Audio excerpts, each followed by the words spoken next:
Muy buenas.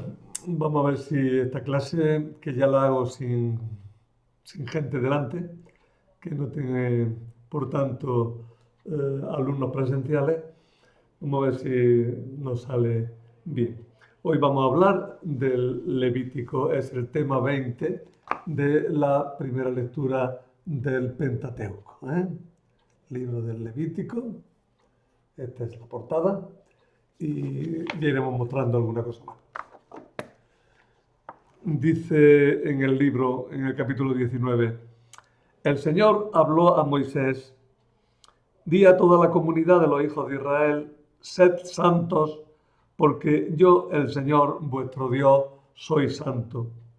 Respetad a vuestros padres y guardad mis sábados. Yo soy el Señor, vuestro Dios.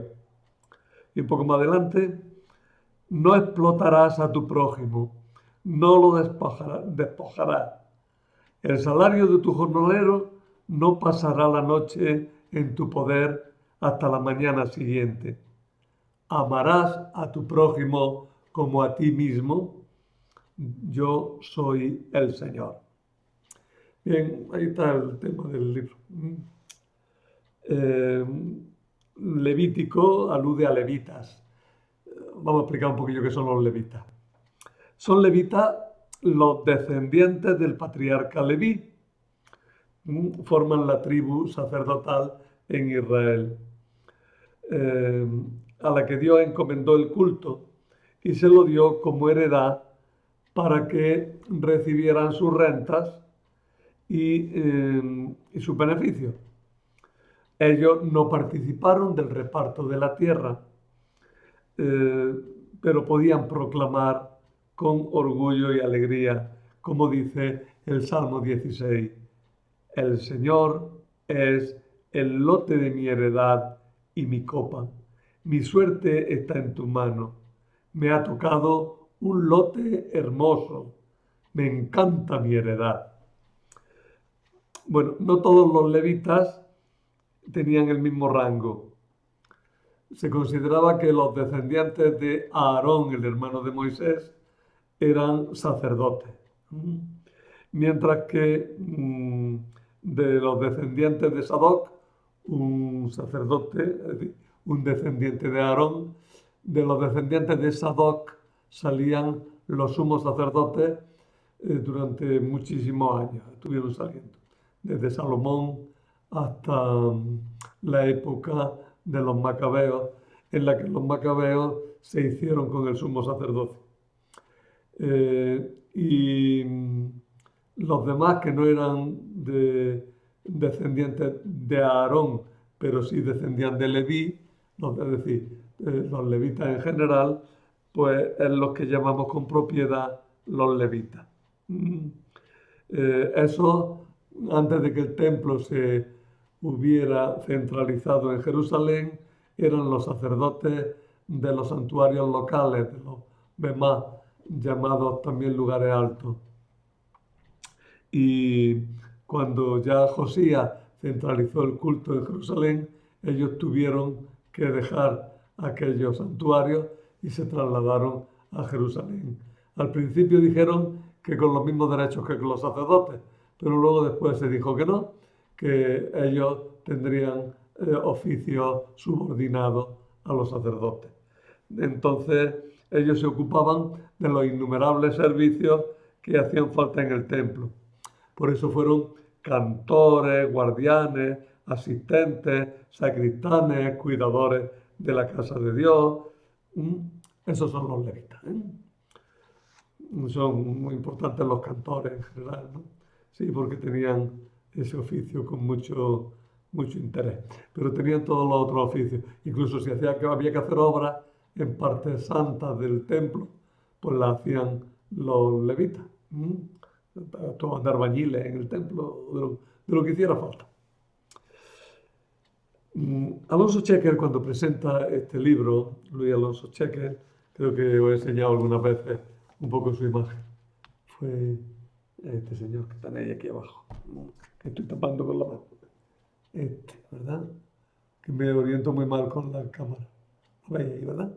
Pues el padre Luis Alonso Chequer, en la Compañía de Jesús, que fue un gran biblista y además un gran formador de biblistas y un gran impulsor de los estudios bíblicos en España.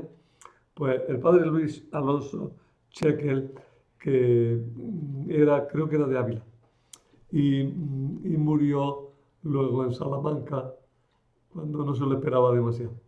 Y está enterrado también en Salamanca. En Salamanca hay dos jesuitas enterrados que no esperaban caer allí, que está McCarthy, que ya os hablé de él, creo, en otra clase, y está Alonso Chequel. Bueno, Luis Alonso Chequel, el apellido Chequel es que su madre era alemana, pero el padre era español y Luis Alonso Chequel era español plena y totalmente. Dice lo siguiente: de todos los libros del Antiguo Testamento, el Levítico es el más extraño, el más erizado e impenetrable. Tabúes de alimentos, normas primitivas de higiene, menudas prescripciones, rituales diversos, ¿no?, arredran y aburren al lector de mejor voluntad. Hay cristianos que comienzan con los mejores deseos a leer la Biblia y al llegar al Levítico desisten. Es verdad que este libro puede interesar al etnólogo porque encuentra en él cuidadosamente formulados y relativamente organizados múltiples usos parecidos a los de otros pueblos, menos explícitos y articulados, solo que no buscamos satisfacer la curiosidad etnológica. Suponemos que el Levítico es un libro sagrado, recogido por entero por la Iglesia y ofrecido a los cristianos para su alimento espiritual como palabra de Dios. Bueno, eso para ponernos un poquillo en antecedentes. El libro, bueno, aquí, quería comentar, ya que comentaba antes, ahí tenéis tres personajes. El del centro sería el sumo sacerdote, el de la derecha, que tiene el volumen, sería el sacerdote, y el de la izquierda sería el levita. Vale. El libro, ya digo, se llama Levítico. En la Biblia hebrea, los libros del Pentateuco o Torá, excepto el cuarto, llevan el nombre de la palabra con la que empiezan. Así, eso también lo hace la encíclica, lo sabéis, ¿no? Así este tercer libro se llama en hebreo Vayikra, y llamó, porque esa es su primera palabra que le permite también enlazar con el libro del Éxodo. Los traductores griegos, aludiendo al contenido del libro, lo llamaron el libro levítico y se quedó simplemente en el Levítico. No porque en él se trate exclusivamente de los levitas. De hecho, de los levitas concretamente se habla nada más que en dos versículos, en 25:32 y 25:34, sino porque buena parte del libro trata del culto que era de incurvencia de los sacerdotes y de la santidad de los sacerdotes mismos, que eran considerados, como hemos dicho hace un momento, descendientes de Leví, el hijo de Jacob. De hecho, el Levítico es un libro que procede de la tradición sacerdotal de Jerusalén, interesada en todo lo relativo al santuario y al culto, y que concibe a Israel como una asamblea litúrgica organizada en torno al altar. El libro del Levítico es obra de una clase sacerdotal consciente de su responsabilidad de salvar al pueblo de Israel del peligro de desvanecerse tras el exilio. Y es que eso, al volver del exilio, hacían falta las siguientes cosas: salvar del olvido y de las posibles corruptelas las normas y prácticas cultuales antiguas, tras un lapso de 80 años sin templo y casi sin culto. Es decir, a los 80 años de no tener culto hay que restaurarlo. Hay que tener en cuenta todas las tradiciones antiguas. Y entonces el libro del Levítico va a recoger esas tradiciones. Lo segundo es, los tiempos han cambiado, pues hay que acomodarlas. Acomodar esas tradiciones a las características religiosas y socioeconómicas de la comunidad vuelta del exilio. Pobre, pero con una piedad mucho más personal e interior que antaño. Y tercero, tercero, integrar la piedad ligada al culto en el contexto más amplio de la vida, que por la pureza no solo ritual, sino también ética, hiciera honor a la proverbial superioridad moral de Israel sobre los demás pueblos y lo capacitara para acercarse al culto del Dios enteramente santo. Y último, ahora sí, anclar sólidamente todo el conjunto de normas y ritos en la alianza. Para ello, las leyes del Levítico se tenían que hacer derivar del último término del Señor que las proclamaba. Y en nombre suyo, de Moisés, que las habría recibido en el Sinaí. Esta atribución, que referida a las leyes en su forma actual es históricamente inconsistente, es de gran valor teológico, porque todas las leyes de Israel que regulaban las relaciones con Dios o con los hermanos estaban exigidas por la alianza del Señor con su pueblo. En el Sinaí es donde el Señor constituyó a Israel como comunidad nacional y religiosa sobre la base de la ley. Estos objetivos se consiguen en el libro del Levítico, pues quien lo compuso tuvo la visión suficiente para no contentarse con las leyes cultuales. Es decir, no se contentó solo con las leyes que afectaban directamente a los sacerdotes y a la celebración de la ceremonia en el templo, sino que además añadió, sin regatear espacios, lo que se llamó la ley de santidad, que regula muchísimos aspectos de la vida ordinaria, que tiene que estar como todo santificada, porque seréis santos como yo, el Señor, soy santo. En el libro del Levítico podemos distinguir una serie de conjuntos legales. ¿Qué conjuntos legales tiene el libro del Levítico? En concreto, 6. 6 conjuntos, no 6 leyes, 6 conjuntos de leyes. El primero, que viene por orden de capítulos, los 7 primeros capítulos son la ley de los sacrificios, que viene seguida inmediatamente por la investidura sacerdotal y las irregularidades que impiden la celebración del culto. Y eso ocupa los capítulos 8 al 10 del Levítico. Por tanto, del 1 al 7 los sacrificios, del 8 al 10 la investidura y las irregularidades. Sigue un capítulo muy importante, o sea, son 5 capítulos, del 11 al 15, que son las leyes de pureza.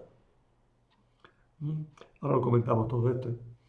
El capítulo 16 lo va a ocupar una ley importante, la ley del día de la expiación, del gran día de la expiación, el Yom Kippur. A continuación siguen el gran conjunto de la ley de santidad, que ocupa 10 capítulos, del 17 al 26. Y finalmente el capítulo 27 lo va a ocupar una ley de tasas y aranceles, que también tiene su importancia en el conjunto. El contenido del Levítico, por tanto, está determinado por su situación entre los libros del Éxodo y de los Números en la Sagrada Escritura, en el conjunto del Pentateuco. En el Éxodo había quedado prescrito lo referente a la construcción del santuario. Recordáis que el tema anterior a este fue precisamente la ley del santuario del libro del Éxodo. Y la inauguración del culto, que también aparecía allá en el libro del Éxodo.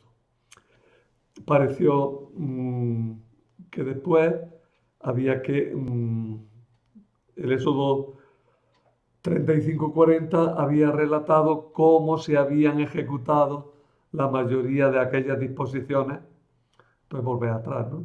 La ley del santuario, que tenía dos partes, una como norma y otra como ejecución.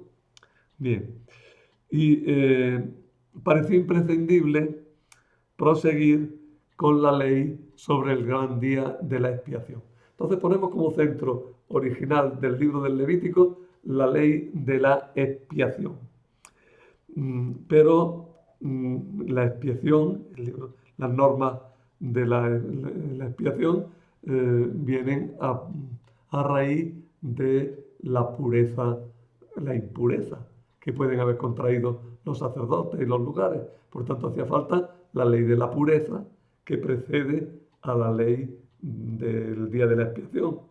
Más todavía, como esas leyes, eso se hace por los sacerdotes, hay que ver cómo se invisten los sacerdotes, la investidura de los sacerdotes. Y previamente había que tratar de los sacrificios. Y así ha quedado, perdonad que sea cansino, pero es la forma de que se quede en la cabeza. Y así teníamos los 8 primeros capítulos, la ley de los sacrificios, que va a haber que hacerlos después. Los capítulos 8 al 10, pues tendrán la investidura sacerdotal y qué irregularidades pueden contraer. Y los capítulos siguientes van a tratar de las leyes de pureza, que cuando se contravienen, pues hace falta hacer la expiación. Y a continuación vendrá la ley de santidad, porque todo el pueblo es santo, como decíamos, ¿verdad? La santidad no puede limitarse a lo cultural, tiene que abarcar todos los aspectos de la vida. El autor tenía a mano en la tradición sacerdotal muchas normas de vida que va a incorporar aquí y que abarcan todos los ámbitos en los que se desarrolla la vida ordinaria de las personas. Y eso lo va a ocupar, hemos dicho ya, los capítulos que siguen al día de la expiación. Un pueblo santo que vive santamente. Y finalmente hacía falta regular algunas cosas en las que era preferible pagar, más cómodo que hacer otro tipo de ofrenda. Por eso se establecen una ley de tasas, de estipendios, diríamos nosotros hoy día. Esas tasas o estipendios están en el capítulo 27. Bueno, pues vamos a ir por partes. En el ritual de los sacrificios se va a hablar de los diversos tipos de sacrificios. Había muchos tipos de sacrificios.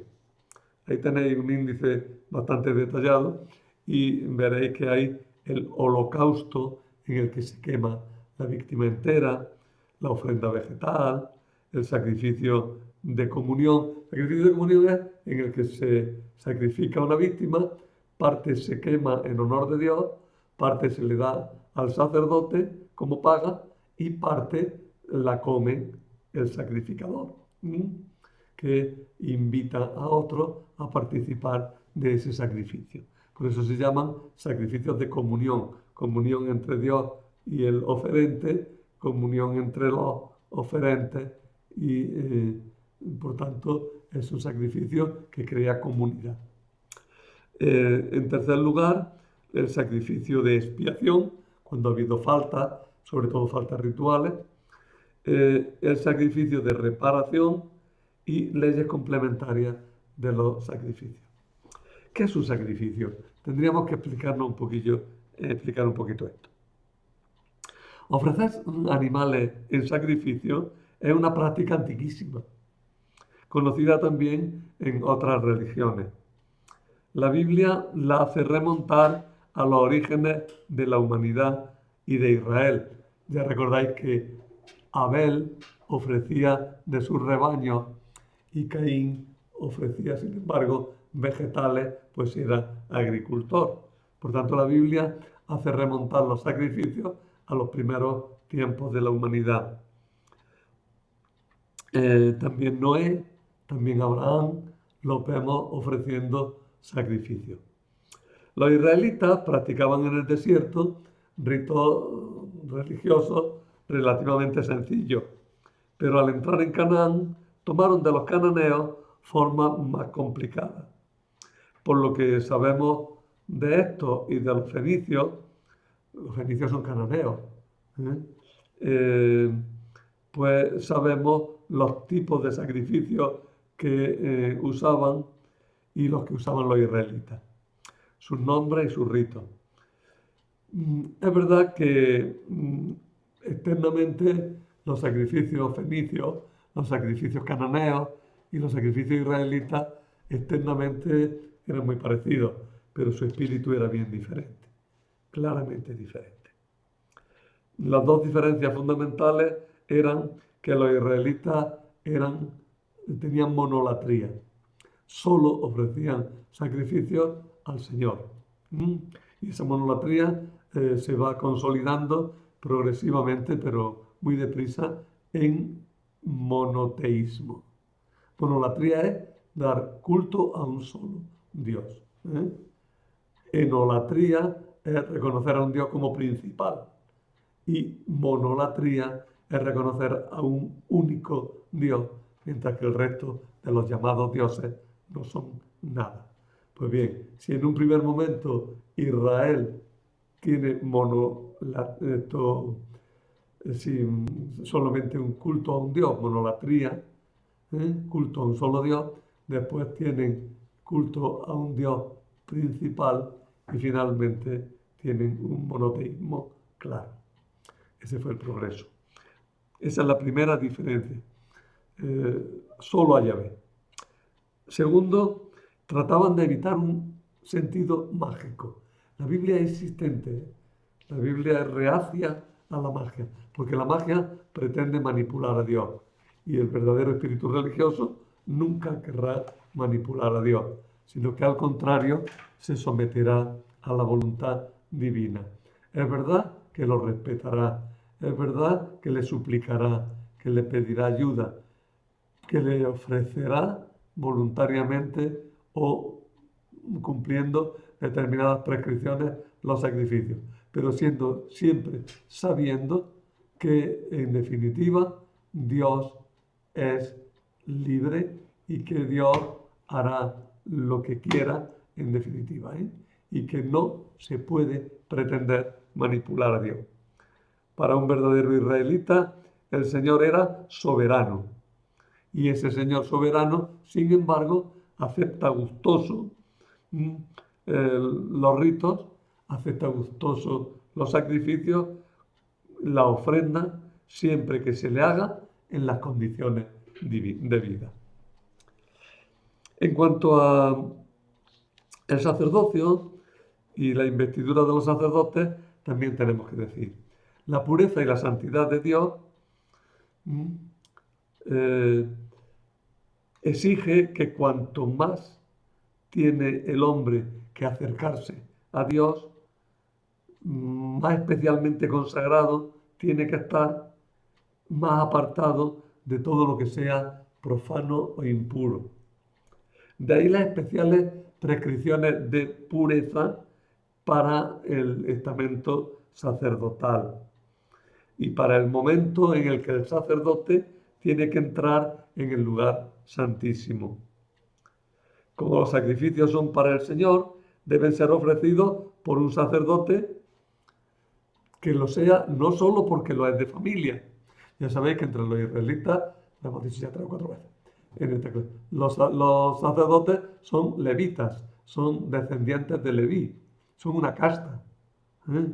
Pues bien, no solamente tienen que ser una casta, sino que pertenecientes a ese grupo, sino que tienen que estar consagrados. ¿eh? Y además tienen que estar apartados de toda impureza. Es un régimen de separaciones cada vez más estrictas. El sumo sacerdote es purificado escrupulosamente, sobre todo para hacer la ceremonia de la expiación. Será revestido de vestiduras sagradas, será ungido, como antes lo habían sido los reyes, quedará apartado de todo lo profano. Sus pecados de impureza sin querer, impensado, ¿verdad? Incluso desconocidos, hay que expiarlos hasta la saciedad, porque toda cautela es poca a la hora de que el sumo sacerdote pueda acercarse a la santidad de Dios en su templo santo. Fijaros que no se exige una santidad moral, ¿eh? Se exige una santidad ritual. Progresivamente, sin embargo, la moralidad irá incluyéndose entre las necesidades de tener esta santidad que permite acercarse a Dios. El hombre de labios puros, el hombre que no comete delitos, dirá el Salmo. Señor, ¿quién puede acercarse a tu templo y habitar en tu monte santo?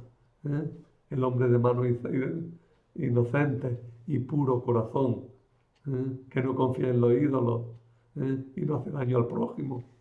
Entonces la santidad moral se irá integrando también en la santidad ritual. Pero en un primer lugar lo que se ve es esta santidad ritual. Cuando los sacerdotes se salen de las normas, la santidad del Señor los puede destruir.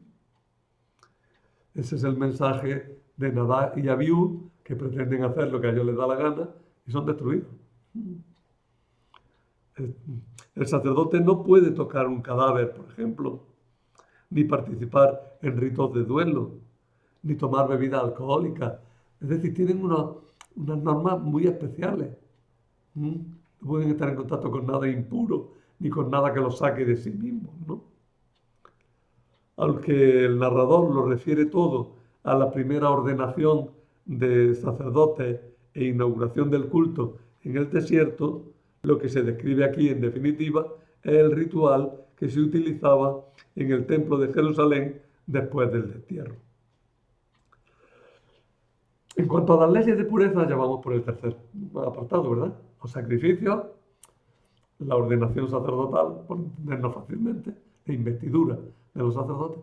Y ahora llegamos al tercer punto, las leyes de pureza. Las leyes de pureza ocupan 5 capítulos íntegros. Entre las instrucciones israelitas que más nos importan, pero que más nos cuesta entender, están estas leyes de pureza. Estar impuro significaba que no se estaba en condiciones de participar en el culto. Digo que nos cuesta trabajo entenderlas y sin embargo las vivimos en muchas ocasiones.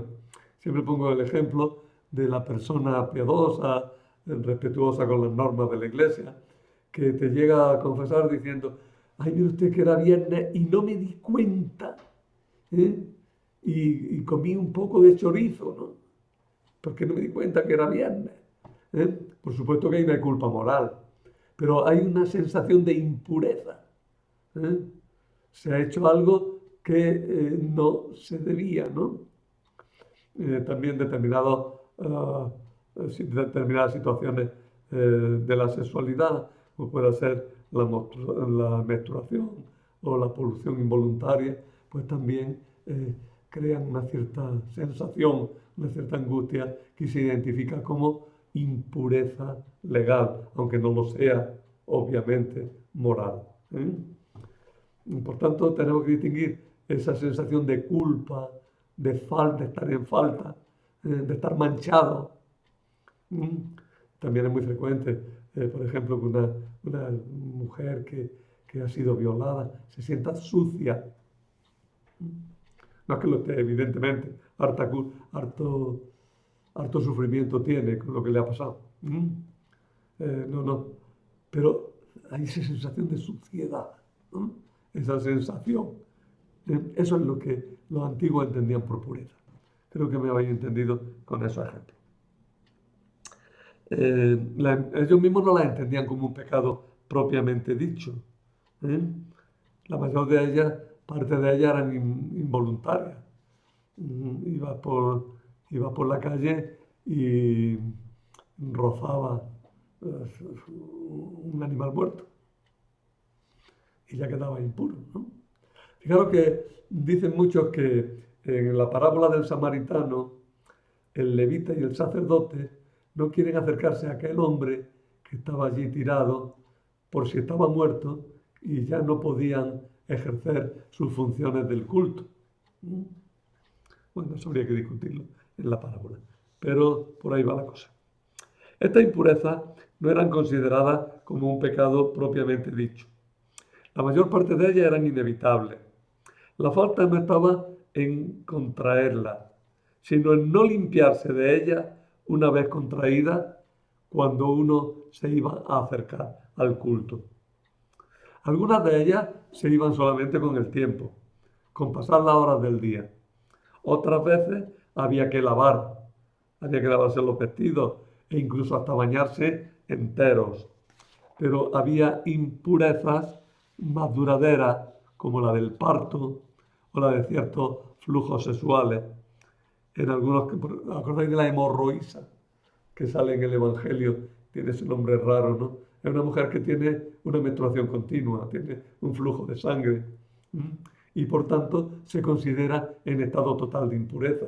Y cuando se acerca al Señor y lo toca, y el Señor dice, ¿quién me ha tocado?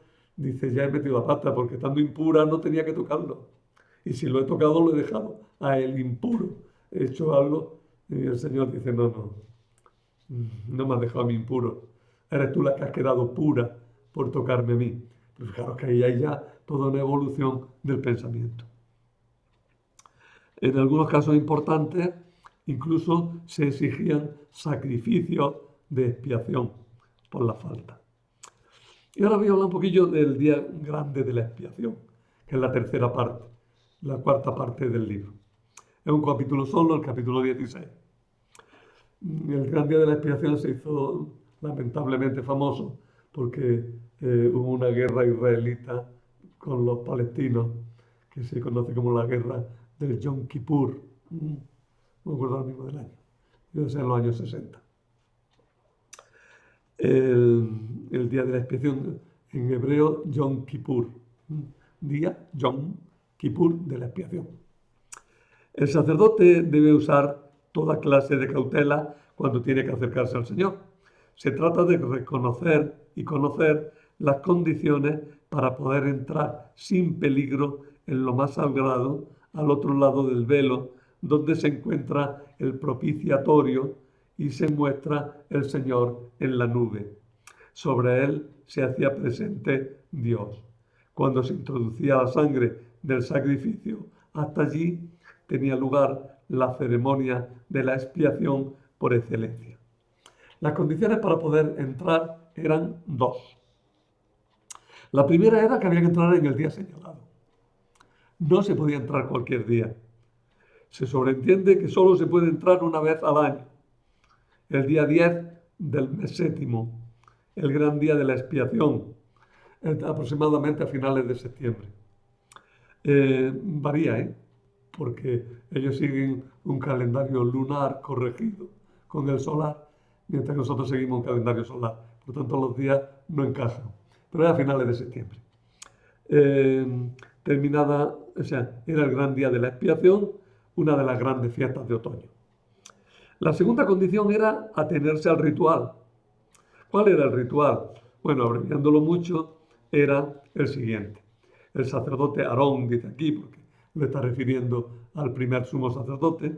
A Aarón, después del lavado, se reviste de las vestiduras ordinarias de los sacerdotes, no de las especiales del sumo sacerdote.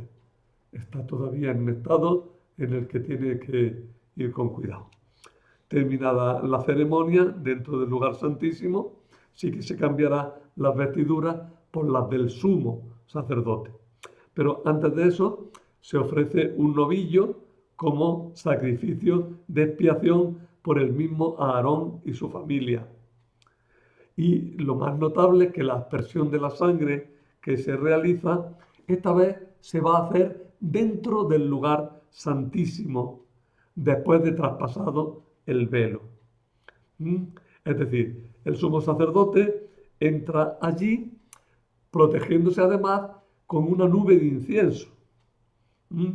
Entonces podemos figurarnos al sumo sacerdote con la ropa de sacerdote normal, en una mano una bandejita o algo así, con la sangre del sacrificio, y en la otra mano un incensario que produce un humo muy fuerte, vaya a ser que pueda haber algo dentro y la santidad de Dios es demasiado fuerte, incluso para el mismo sumo sacerdote.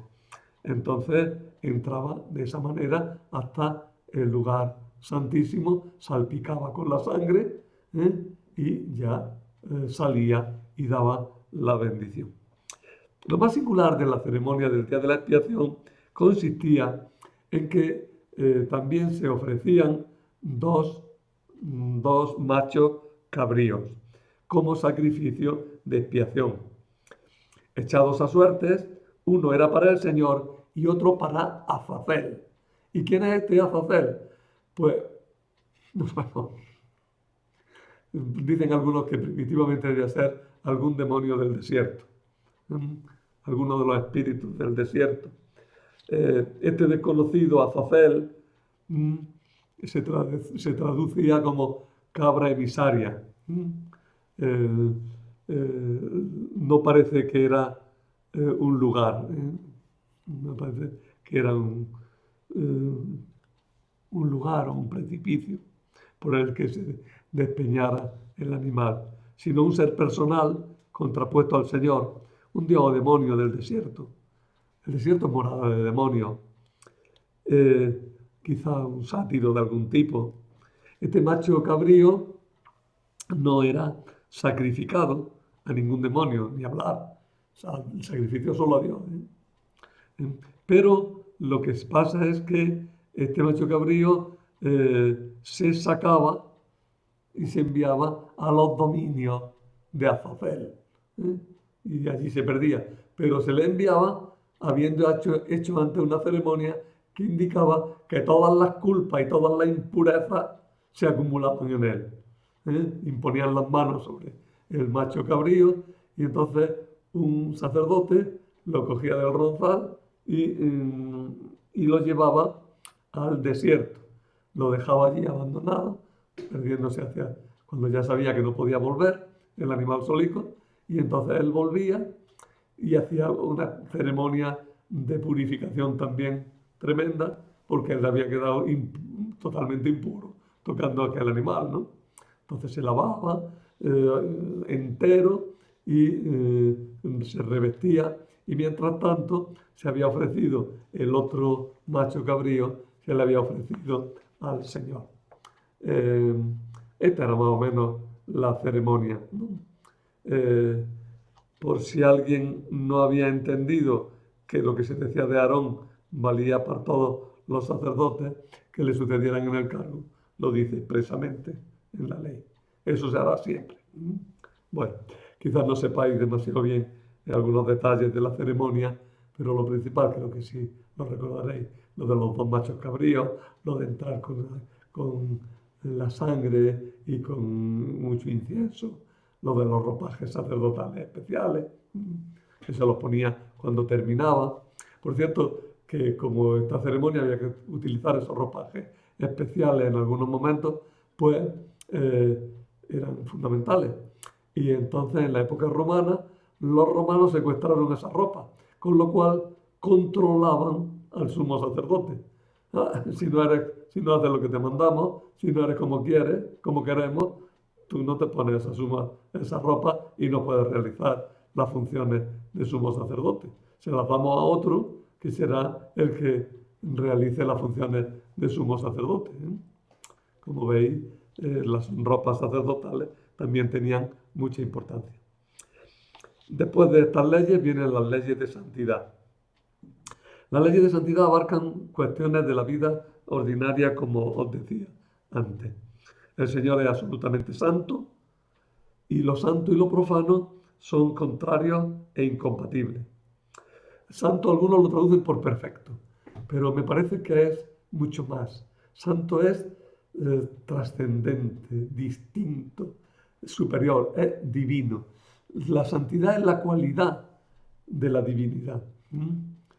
Santo es solamente Dios, pero Dios puede hacer partícipe de su santidad a los demás. Ahora bien, la santidad de Dios es incompatible con lo profano y por tanto lo profano y Dios no deben de entrar en contacto. Hay un régimen de separaciones que impedirán ese contacto directo de lo profano con lo santo, porque además lo santo estalla, por así decirlo. Es como si Dios, vamos a ver, es casi una barbaridad, pero la cosa es como si ni Dios siquiera controlara la fuerza de la santidad. Hay un caso que es conocido, que es el caso en el que Pérez y Uza, pues,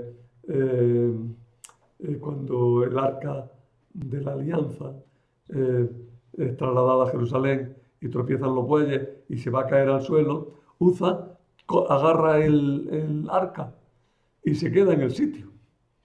Dice, y Dios irrumpió contra Uza por la temeridad de haber tocado el arca. Hombre, pero si lo hizo por bien, lo hizo para que no se cayera, si lo que fue un acto de respeto y de bien, no. Ha violado la santidad divina. Quiero que entendáis el concepto. Otra cosa distinta es que luego tengamos que entender estas cosas cristianamente de otra manera. Por supuesto que tenemos que entenderlas cristianamente de otra manera, pero ellos las entendían así. Y Dios quiere dejar claro que Él es Dios, que es santo, y quiere dejar claro que no es manipulable.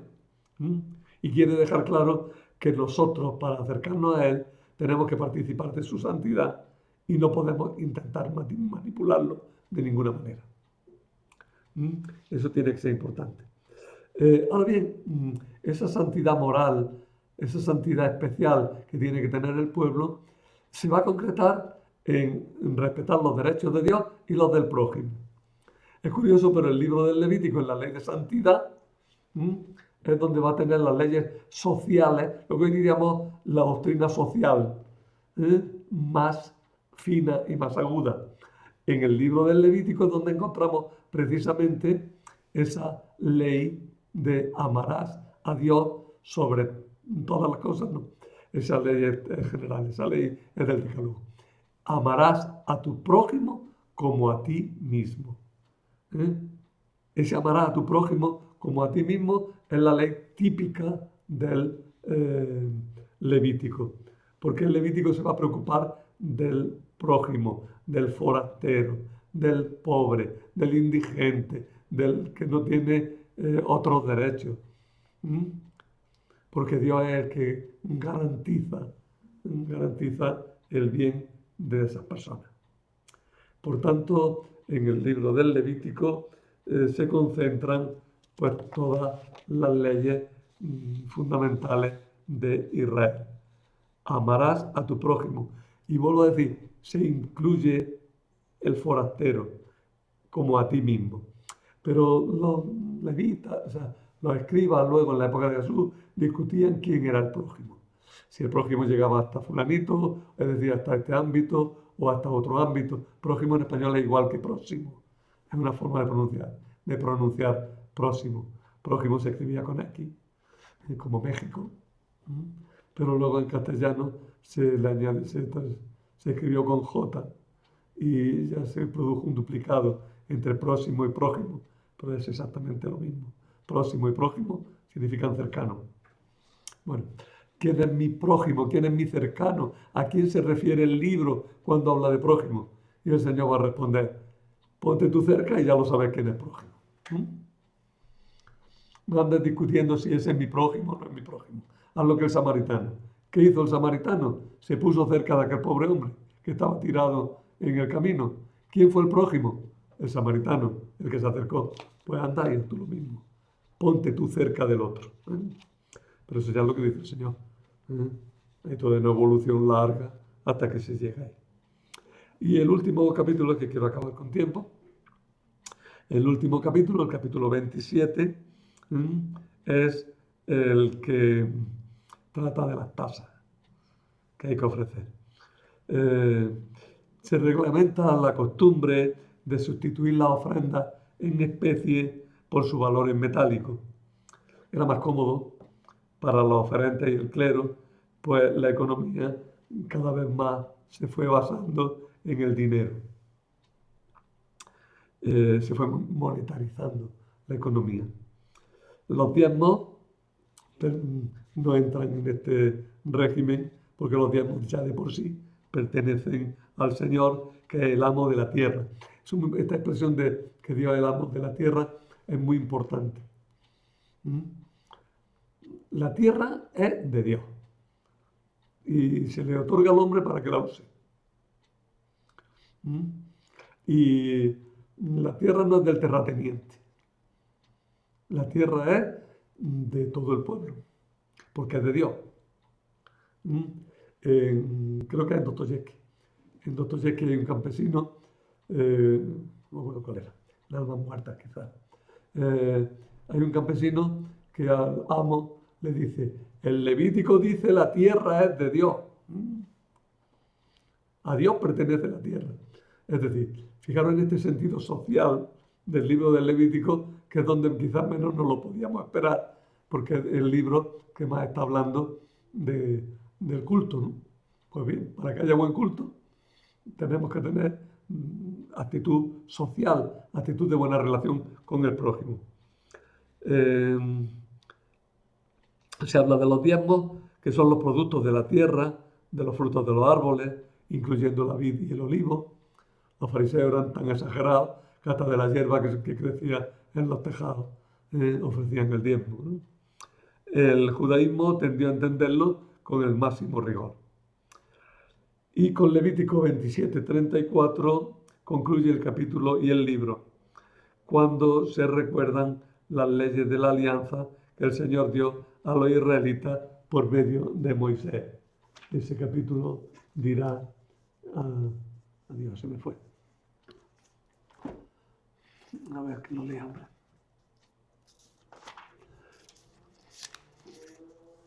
Ya, he llegado, pero me queda una hoja. Ahora, dice, estos son los mandamientos que el Señor encomendó a Moisés para los hijos de Israel en el monte Sinaí. Concluye, por tanto, el capítulo y el libro, y concluyen la lista de los mandatos, la expresión, la promulgación de los mandatos del Sinaí. Ahora el pueblo se podrá poner en marcha hacia la tierra prometida, que es lo que se contará en el libro de los números. Pero todavía en el libro de los números se contendrán leyes del Sinaí. Se contendrán en diversos momentos leyes que no estaban expresadas ni promulgadas ni en el Levítico ni en el Éxodo previamente. No sé si me habéis entendido bien el libro del Levítico. Quedaros que a la par del libro todo de leyes no tiene apenas relato. Un relato dos tiene, la muerte de Nadab y Abiú y punto final. Y es más corto. Y es el libro que más se preocupa del culto, pero también el que más se preocupa del prójimo. Las leyes nos resultan rarísimas, para nosotros serían incomprensibles y serían cosas ya absolutamente pasadas. Entonces, ¿de qué nos habla el libro? Pues el libro nos va a hablar de algo muy importante y nos va a dejar clara una idea.